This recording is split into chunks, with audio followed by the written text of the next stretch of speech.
This is the purpose of your life and the purpose of God's call and election in your life. This is the great promises in the Bible that God calls you to obtain His kingdom and glory. എനിക്കായൊരു ഭവനം ഉയരെ അങ്ങുയരെ ഒരുങ്ങിയിടുന്നു ദൈവസന്നിധിയിൽ. ദൈവത്തിൻ കയ്യാൽ നിർമ്മിതമാം ഭവനം ഒരുങ്ങിയിടുന്നു അങ്ങുയരെ. എനിക്കായൊരു ഭവനം ഉയരെ അങ്ങുയരെ ഒരുങ്ങിയിടുന്നു ദൈവസന്നിധിയിൽ. ദൈവത്തിൻ കയ്യാൽ നിർമ്മിതമാം ഭവനം ഒരുങ്ങിയിടുന്നു അങ്ങുയരെ. പതിനായിരങ്ങളിൽ സുന്ദരനെ ഞാൻ കാണുമേ, തേജോമയനാമൻ പിതാവിനെ ഞാൻ കാണുമേ. പതിനായിരങ്ങളിൽ സുന്ദരനെ ഞാൻ കാണുമേ, തേജോമയനാമൻ പിതാവിനെ ഞാൻ കാണുമേ.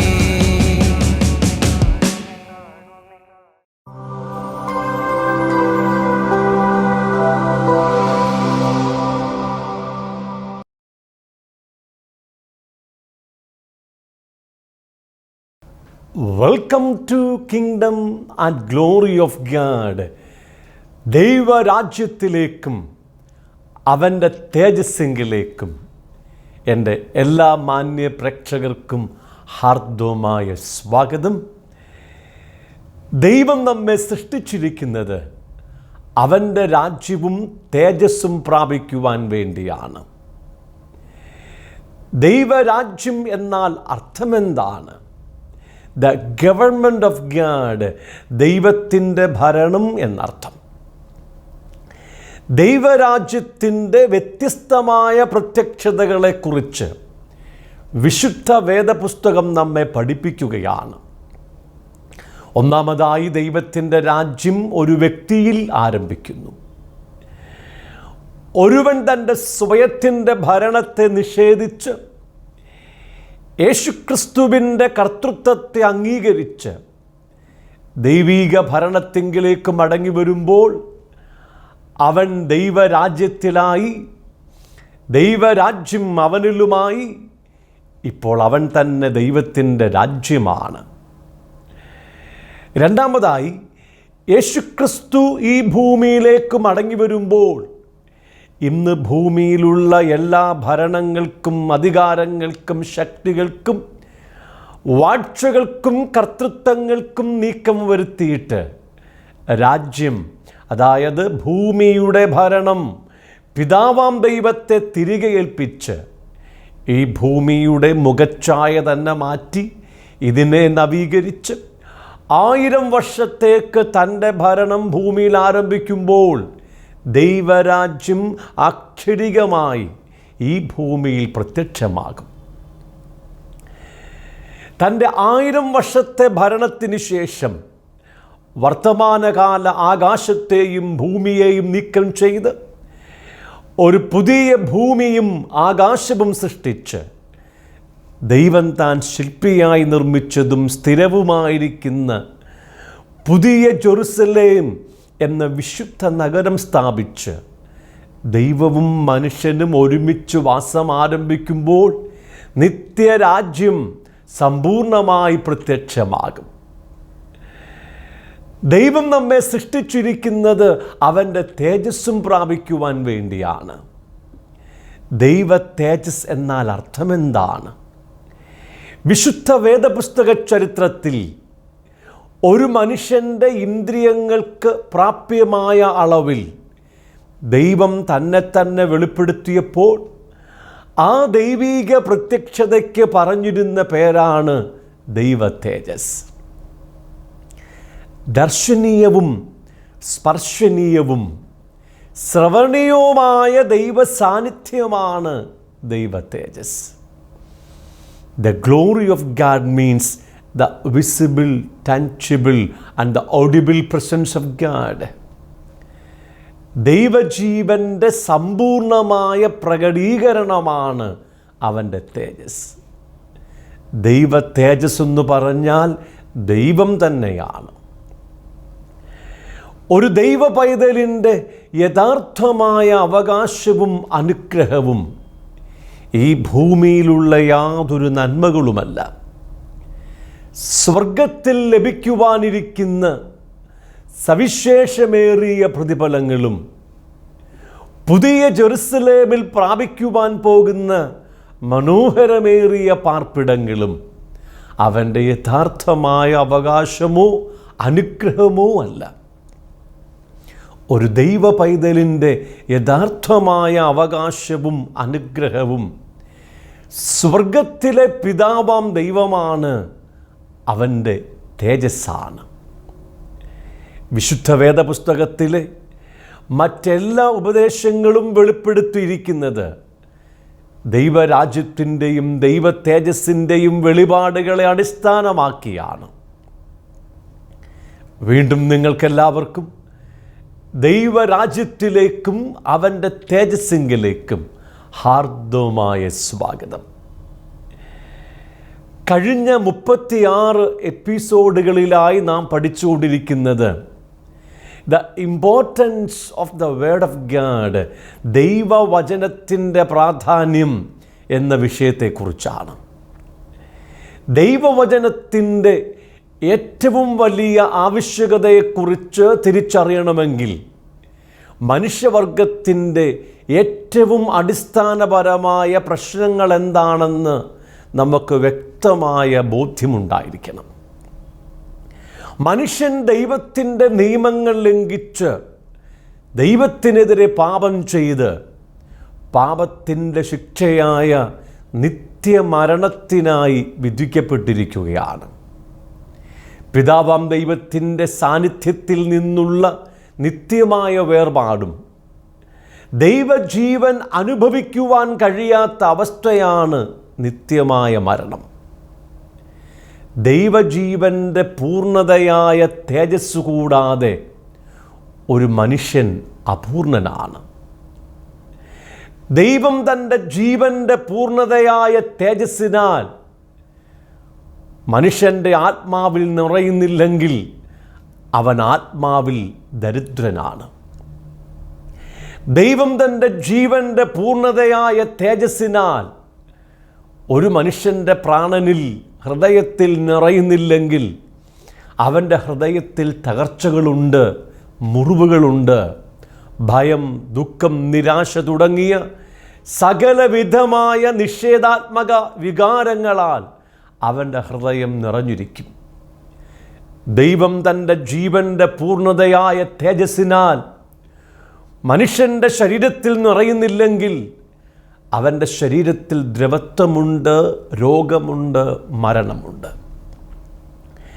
ദൈവം തൻ്റെ ഏകജാതനായ പുത്രൻ യേശുക്രിസ്തുവിനെ മനുഷ്യവർഗത്തിൻ്റെ പകരക്കാരനായി ഭൂമിയിലേക്ക് അയച്ച് അവൻ്റെ ക്രൂശ് മരണം മുഖാന്തരം മനുഷ്യവർഗത്തിൻ്റെ പാപങ്ങൾക്ക് പരിഹാരം വരുത്തി പാപത്തിൻ്റെ ശമ്പളമായ നിത്യമരണത്തിൽ നിന്ന് മനുഷ്യനെ രക്ഷിച്ച് തൻ്റെ ജീവൻ അവർക്ക് ദാനമായി കൊടുത്തിരിക്കുകയാണ്. ഇപ്പോൾ യേശുവിനെ സ്വീകരിക്കുന്ന ഓരോ വ്യക്തിയുടെ ഹൃദയത്തിലേക്ക്, ആത്മാവിലേക്ക് ദൈവജീവൻ, ദൈവാത്മാവ് ഇറങ്ങി വരികയും അവനെ ദൈവത്തിൽ നിന്ന് വീണ്ടും ജനിപ്പിക്കുകയും ചെയ്യുകയാണ്.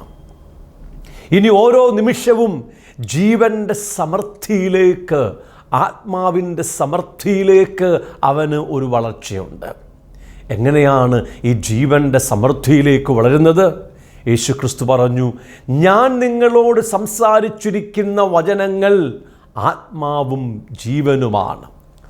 ഓരോ വിശുദ്ധ തിരുവെഴുത്തുകളും ദൈവത്തിൻ്റെ ജീവനാലും ആത്മാവാലും നിറയ്ക്കപ്പെട്ടിരിക്കുകയാണ്.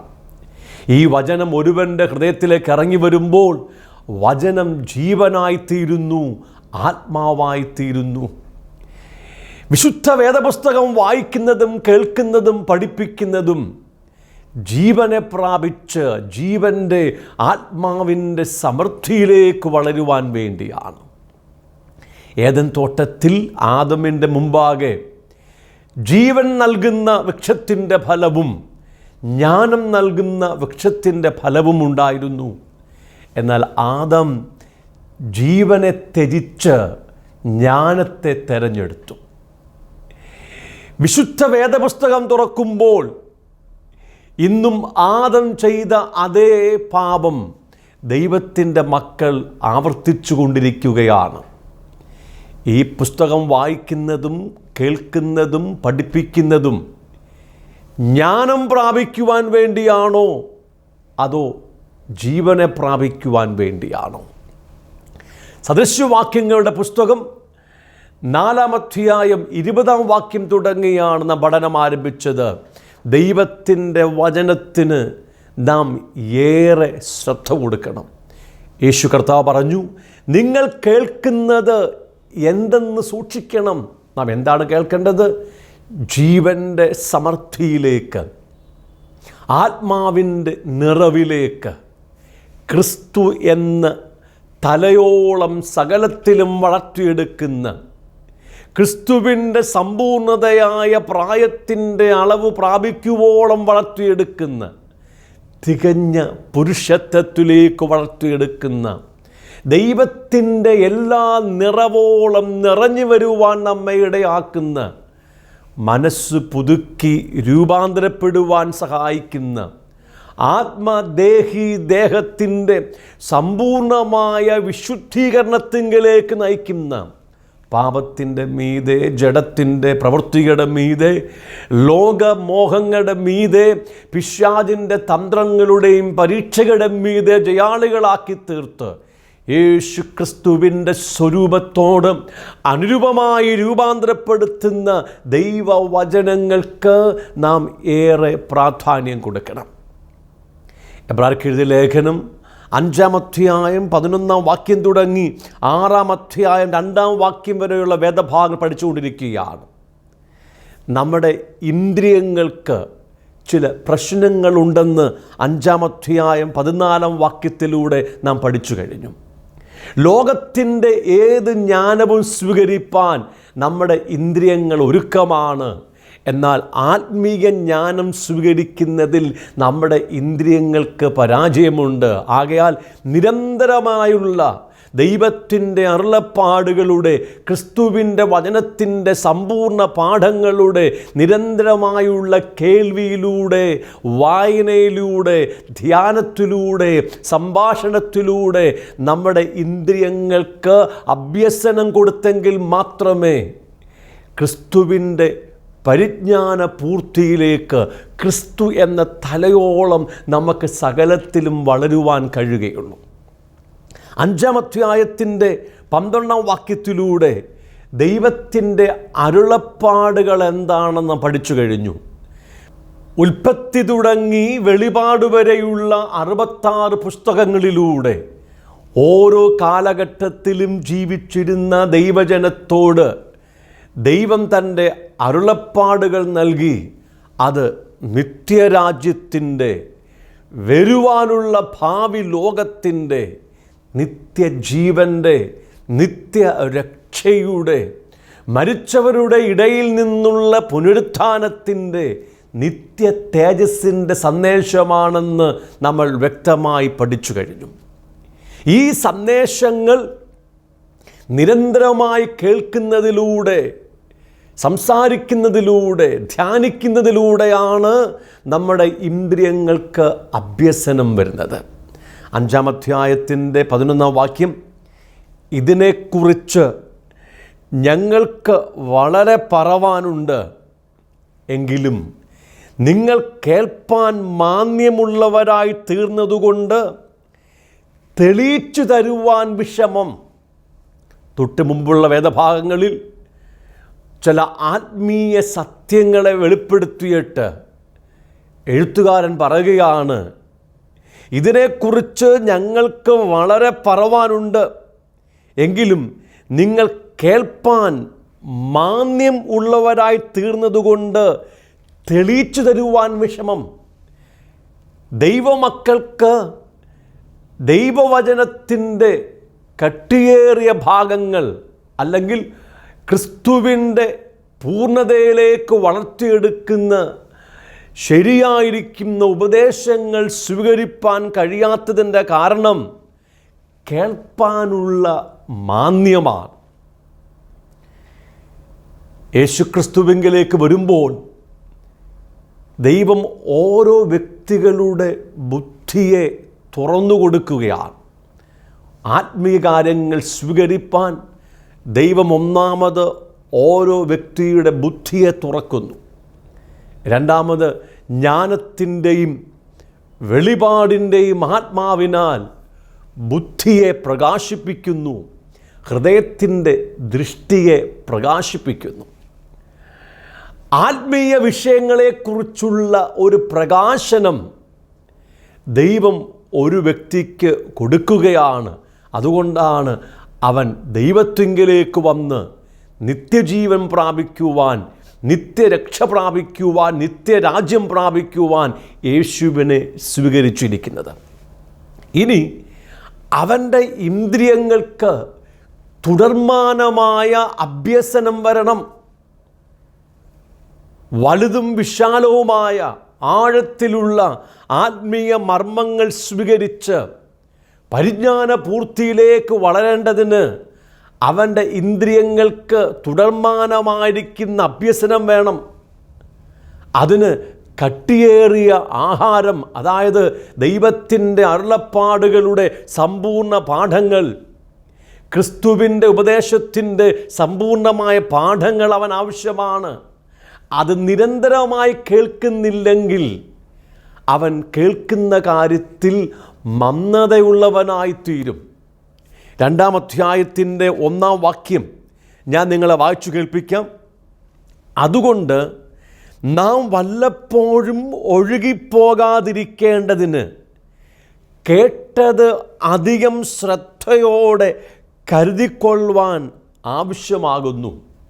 അതായത് ദൈവം തൻ്റെ അരുളപ്പാടുകൾ നമ്മോട് പറഞ്ഞിരിക്കുകയാണ്.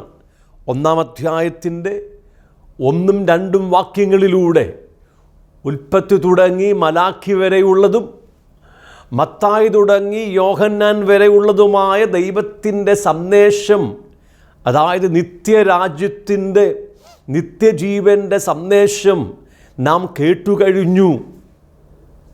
യേശുക്രിസ്തു നമ്മോട് സംസാരിച്ചു കഴിഞ്ഞു. പണ്ട് ഭാഗമായിട്ട് വിവിധമായ നിലകളിൽ പ്രവാചകന്മാർ മുഖാന്തരം ദൈവം സംസാരിച്ചു. ഇന്ന് പുത്രൻ മുഖാന്തരം സംസാരിച്ചു. തുടർന്ന് അപ്പോസ്തലന്മാരിലൂടെ ഈ സന്ദേശം നമുക്ക് ഉറപ്പിച്ചു തന്നിരിക്കുകയാണ്. 2-ാം അധ്യായം പറയുന്നു, ഈ സന്ദേശം നാം കേട്ടിരിക്കുകയാണ്. ആ കേട്ട സന്ദേശം അധികം ശ്രദ്ധയോടെ നമ്മുടെ ഹൃദയത്തിൽ സൂക്ഷിക്കണം. ഇല്ലെങ്കിൽ നാം ഒഴുകിപ്പോകും. നമ്മുടെ ആത്മീയ ജീവിതത്തിൽ നിന്ന് നാം ഒഴുകിപ്പോകും. നമ്മുടെ സന്ദേശം വിട്ട് നാം ഒഴുകിപ്പോകും. ഡ്രിഫ്റ്റിംഗ് അവേ എന്ന പദമാണ് അവിടെ പറഞ്ഞിരിക്കുന്നത്. ഒഴുകിപ്പോകുക, ഡ്രിഫ്റ്റിംഗ് അവേ, ഒഴുകിപ്പോകുക എന്നത് ഒരു ഉദാഹരണത്തിലൂടെ വ്യക്തമാക്കാം. നിങ്ങൾ ഒരു കപ്പലിൽ യാത്ര ചെയ്യുകയാണ്. ഒരു ദിവസം സന്ധ്യാനേരം കപ്പിത്താൻ കപ്പൽ കടലിൽ എവിടെയോ നിർത്തിയിട്ടു. എന്നാൽ കപ്പലിൻ്റെ മുന്നോട്ടുള്ള ഗതിയെ നിർത്തൽ ചെയ്യുവാൻ അദ്ദേഹം നങ്കൂരമിട്ട് കപ്പൽ ഉറപ്പിച്ചില്ല, മറന്നുപോയി. ഇപ്പോൾ ജലത്തിൻ്റെ ഉപരിതലത്തിലൂടെ വളരെ ചെറിയ തോതിൽ കപ്പൽ മുന്നോട്ട് ചലിച്ചുകൊണ്ടിരിക്കുകയാണ്. കപ്പിത്താനോ നിങ്ങളോ ആ കപ്പലിൻ്റെ ചലനത്തെ തിരിച്ചറിയുന്നില്ല. നാളെ നേരം വെളുക്കുമ്പോൾ കപ്പൽ ഇന്നലെ വൈകുന്നേരത്ത് എവിടെ നിർത്തിയിട്ടോ അവിടെ നിന്നും ബഹുദൂരം ഒഴുകിപ്പോയിരിക്കുകയാണ്. ആരും അറിയാതെ കപ്പൽ വളരെ ദൂരം ഒഴുകിപ്പോയിരിക്കുന്നു. ഇന്ന് ഡ്രിഫ്റ്റിംഗ് അവേ, ഒഴുകിപ്പോകൽ ദൈവസഭയിൽ സംഭവിച്ചിരിക്കുകയാണ്. ദൈവത്തിൻ്റെ യഥാർത്ഥ അരുളപ്പാടുകളായ നിത്യരാജ്യത്തിൻ്റെ, വരുവാനുള്ള ഭാവി ലോകത്തിൻ്റെ, നിത്യ തേജസ്സിൻ്റെ, നിത്യജീവൻ്റെ ഉപദേശം വിട്ട് ദൈവസഭ ബഹുദൂരം ഒഴുകിപ്പോയിരിക്കുകയാണ്. ഭൗതികമായ ലോകത്തെക്കുറിച്ച്, ഈ ലോകത്തിൻ്റെ നന്മകളെക്കുറിച്ച്, അനുഗ്രഹങ്ങളെക്കുറിച്ച് മാത്രമാണ് ജനമിന്ന് ചിന്തിക്കുകയും കേൾക്കുകയും പറയുകയും പഠിപ്പിക്കുകയും ചെയ്തുകൊണ്ടിരിക്കുന്നത്. അങ്ങനെ സന്ദേശം വിട്ട് സഭ ഒഴുകിപ്പോയി കഴിഞ്ഞപ്പോൾ ഇപ്പോൾ യഥാർത്ഥ സന്ദേശം കേൾക്കുന്ന കാര്യത്തിൽ ദൈവജനത്തിന് മാന്യം ഉണ്ടായിക്കഴിഞ്ഞു. കേൾക്കുവാൻ മാന്യമുള്ളവരായി തീർന്നു. എന്താ കാരണം? അവരുടെ ഇന്ദ്രിയങ്ങൾ ലോകത്താലും ലോകമോഹത്താലും അധികം നിറഞ്ഞുകൊണ്ടിരിക്കുകയാണ്. എല്ലാ മനുഷ്യൻ്റെ ഹൃദയത്തിലും ലോകമുണ്ട്, ലോകമോഹമുണ്ട്. എല്ലാ മനുഷ്യൻ്റെയും ഇന്ദ്രിയങ്ങൾ അശുദ്ധമാണ്, പാപത്താൽ നിറയപ്പെട്ടിരിക്കുകയാണ്. ഈ ഇന്ദ്രിയങ്ങളെ ശുദ്ധീകരിച്ച്, ഈ ഇന്ദ്രിയങ്ങൾക്ക് അഭ്യസനം കൊടുത്ത് നിത്യരാജ്യത്തിൻ്റെ പ്രകാശനത്തിലേക്ക്, നിത്യജീവൻ്റെ പ്രകാശനത്തിലേക്ക് ദൈവം അവനെ വളർത്തിയെടുക്കുവാൻ ശ്രമിച്ചുകൊണ്ടിരിക്കുമ്പോൾ ഈ ലോകത്തിൻ്റെ സന്ദേശങ്ങളും ഈ ലോകത്തിൻ്റെ അനുഗ്രഹങ്ങളും നന്മകളുമൊക്കെ കേട്ട് അവൻ്റെ ഇന്ദ്രിയങ്ങൾ വീണ്ടും അശുദ്ധമായി തീരുകയാണ്. ഇന്ദ്രിയങ്ങൾ വീണ്ടും മലിനമായി തീരുകയാണ്. അതുകൊണ്ട് നിത്യരാജ്യത്തിൻ്റെ, നിത്യജീവൻ്റെ സന്ദേശങ്ങൾ കേട്ട് അവന് ക്രിസ്തുവിൻ്റെ പരിജ്ഞാന പൂർത്തിയിലേക്ക് വളരുവാൻ കഴിയുന്നില്ല.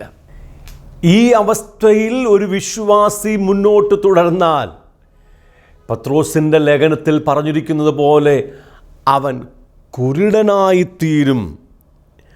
അവൻ ഹ്രസ്വദൃഷ്ടിയുള്ളവനും തൻ്റെ മുമ്പിലത്തെ പാപങ്ങളുടെ ശുദ്ധീകരണം മറന്നവനുമായിത്തീരും. പത്രോസിൻ്റെ 2-ാമത്തെ ലേഖനം 1-ാം അധ്യായത്തിൻ്റെ 9-ാം വാക്യമാണ്. ദൈവവചനത്തിൻ്റെ അരുളപ്പാടുകളെ വിട്ട് ഒരുത്തൻ ക്രമേണ ഒഴുകിപ്പോകുന്നു. ക്രമേണ അവൻ കേൾക്കുന്ന കാര്യത്തിൽ മന്ദതയുള്ളവനായിത്തീരുന്നു. അവൻ്റെ ഇന്ദ്രിയങ്ങൾക്ക് അഭ്യസനം വരാത്തതുകൊണ്ട് ലോകത്തിൻ്റെ കാര്യങ്ങളൊക്കെ അധികം കേട്ട് അവൻ്റെ ഇന്ദ്രിയങ്ങൾ അശുദ്ധമാക്കപ്പെടുന്നു. ക്രമേണ അവൻ ഹ്രസ്വദൃഷ്ടിയുള്ളവനായിത്തീരുന്നു. അടുത്തുള്ള കാര്യങ്ങൾ മാത്രമേ അവന് കാണുവാൻ കഴിയൂ. ഈ ലോകത്തിൻ്റെത് മാത്രം, ഭൗതികമായ നന്മകൾ, ഭൗതികമായ അനുഗ്രഹങ്ങൾ, ഇത് മാത്രമേ ചിന്തിക്കുവാൻ കഴിയുന്നുള്ളൂ. ക്രമേണ അവൻ കുരുടനായിത്തീരുകയാണ്. ആത്മീയ അന്ധത പിടിപെട്ടുകയാണ്. ആത്മീയ അന്ധത പിടിപെട്ട് അവൻ മുമ്പിലത്തെ പാപങ്ങളുടെ ശുദ്ധീകരണം മറന്നവൻ പോലുമായി തീരുകയാണ്.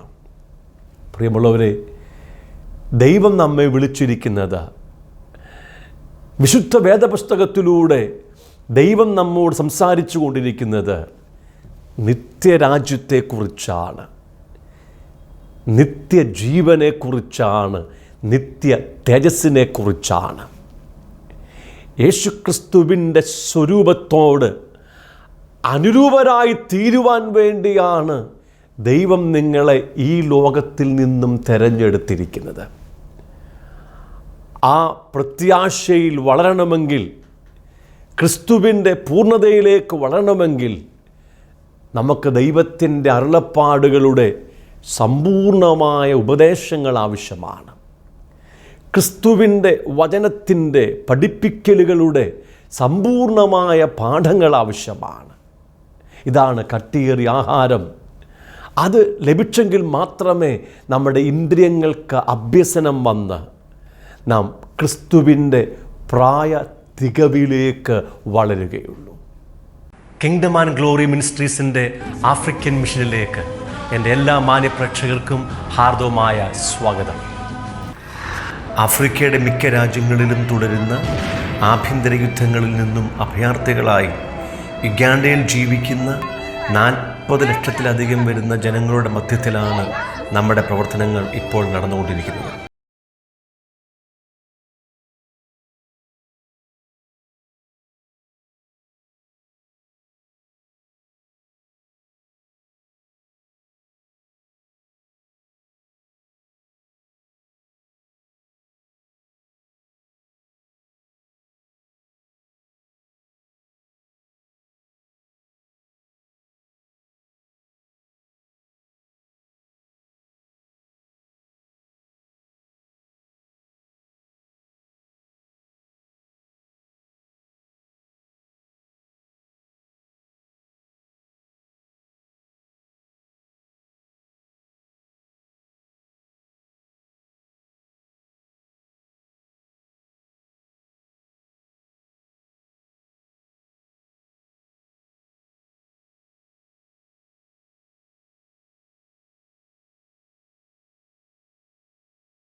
ബൈബിൾ ട്രെയിനിങ് സെൻ്ററിൻ്റെ നിർമ്മാണ പ്രവർത്തനങ്ങൾ ഇവിടെ പുരോഗമിച്ചുകൊണ്ടിരിക്കുന്നു. അനാഥരും ശാരീരിക വൈകല്യങ്ങളുമുള്ള കുഞ്ഞുങ്ങൾക്ക് വേണ്ടി ഒരു ബോർഡിംഗ് സ്കൂൾ, ഒരു കുഴൽക്കിണർ നിർമ്മാണ യൂണിറ്റ്, മൊബൈൽ മെഡിക്കൽ യൂണിറ്റ് തുടങ്ങിയവ ആരംഭിക്കുവാനുള്ള ഒരുക്കത്തിലാണ് നമ്മൾ.